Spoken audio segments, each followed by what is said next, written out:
Good morning, folks. We're here again with the Evangelist Talks. And today we're talking about save energy, save money. And I think, oh, is there something happening at the moment There might be. yes. A little Now, bit of an energy trying to, crisis. oh, that's what it is. Yes, we're not trying to put a strange twist on it. We're just wanting to be blunt about it. But today, this is my colleague, Hi, I'm Laura Short from Green at Heart. and I'm John Mullen, the Energy Evangelist. So, Laura, do you have any idea how much your energy has gone up in the last month? It's actually not gone up by as much as I was expecting, mostly because I've been very, very conscious of what I'm using, when I'm using it, and trying to split up actually when I use things throughout the day so that it's not peaking at certain times. But yeah, I mean, it has gone up.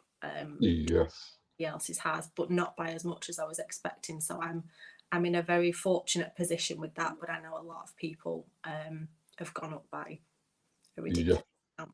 Yeah, I had to change my fixed contract finished in January, and actually I'm really fortunate that it did finish then, because the even in January the price of my contracts, my gas and electric, both of them doubled in price.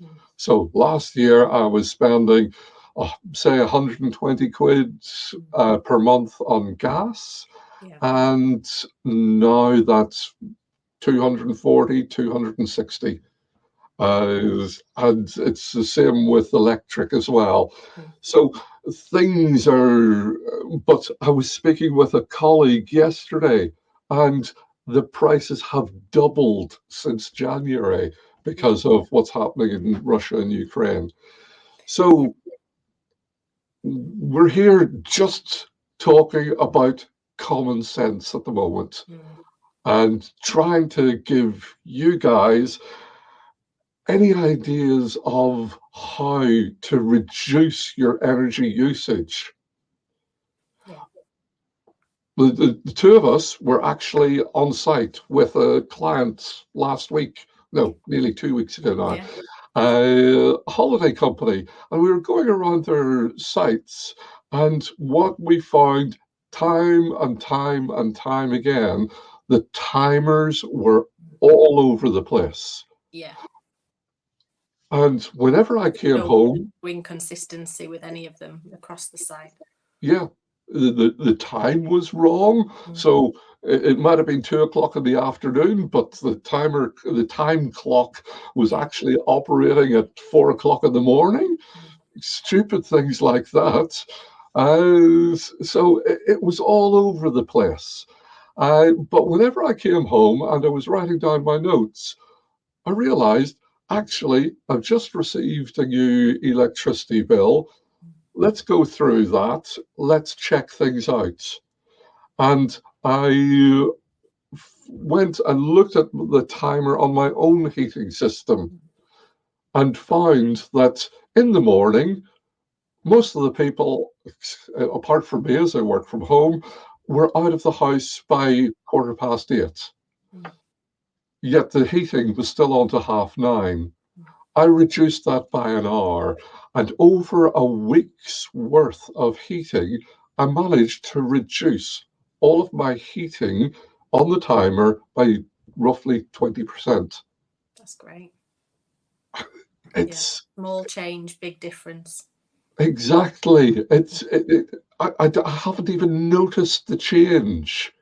But I think the point in that is that you actually questioned it, and that's what I think we found certainly on that site visit, that so many businesses don't question what's actually going on within their own business, because either staff don't know they're aware of what's happening, they don't know they're allowed to change things, but no one had even looked at that time clock that was coming at 4 o'clock in the morning, and it didn't seem that anyone was ever going to look at it. So it wasn't part of a fixed maintenance plan. It wasn't part of an energy reduction sort of process. It was just there and going on all through the night. And if it hadn't have been for us visiting on that day, it wouldn't have been picked up at all. So I think just being aware of what goes on within your business and within your home, and actually questioning what's happening and what you're spending and where you're spending it as well. Yes, very much so. I've written down here your thermostats. What do you need them set to? Do you really need a thermostat set 2021 in the evening? Not rarely. Why not set it down, even 1 degree? That will save you roughly, they say, roughly 10% It is. of your Used to be heating 8. bill. Yeah.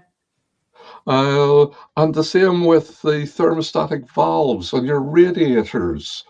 They're all of these things. Just think, okay, where's things being controlled? Number one, your timer. Number two, the thermostat which is on the wall. Number three, the thermostats which are on the radiators. Do you need the radiator in the hallway to be sitting on the maximum whenever you I don't sit in the hallway. Not unless you're on the naughty step, John. Oh yes. Every once in a while I send myself to the bottom of the stairs. Yeah.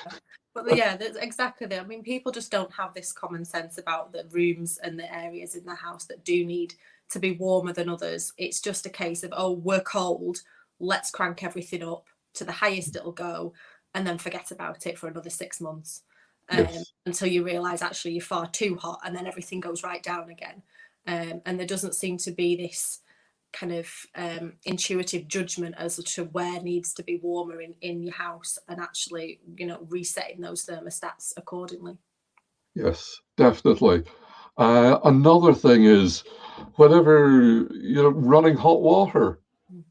It's, you might be shaving in the morning, or I might be shaving in the morning, and just no, I'm not going. I'll put the plug in the hole. Yeah, I think that's a key point. Actually, people don't make that connection between water usage and their heating bill, because you're paying for the hot water. Well, you're paying for it twice in effect, because you're paying for the water that comes in and the disposal of it, and you're paying for the gas or whatever other heating system you use to heat that water up. So you are paying for that usage twice. So reduce the amount of water that you're using if it's coming through the hot tap, and you're also going to reduce on both sides of the bill. Yes. One last thing linked to this line of thought is your boiler temperature. On my boiler temperature, I can actually set the heat of the radiators, which I've actually reduced down to just under 60. Yeah. And also the heat of the water coming out of the taps, I've reduced that down to 50 degrees centigrade. So little small things, but they do make a big difference. They do. So that's me for today, thinking about heating systems. Unless you, pardon? Yeah, get to know your system, understand how it works. Yes. Somebody said to me yesterday, whenever I mentioned the same lines of thought, they said, we don't even know how to work our timer on the boiler. Oh dear. And it's something simple like that, that it will save you money. It will. And it'll make things a lot easier for you once you understand it. Yeah. And if you don't understand it, ask somebody who does understand to come and explain it to you. That way. Never know which side you're on, John. Oh, one or the other. So, folks, if you want to get in touch with us, you can email us or have a look at the website, and just come for a chat and a coffee. We're willing to talk. We're willing to give away our knowledge, just because we know that everybody's struggling at the moment. So give us a call, give us an email, and we'll get back to you as soon as we can. So until the next time, bye.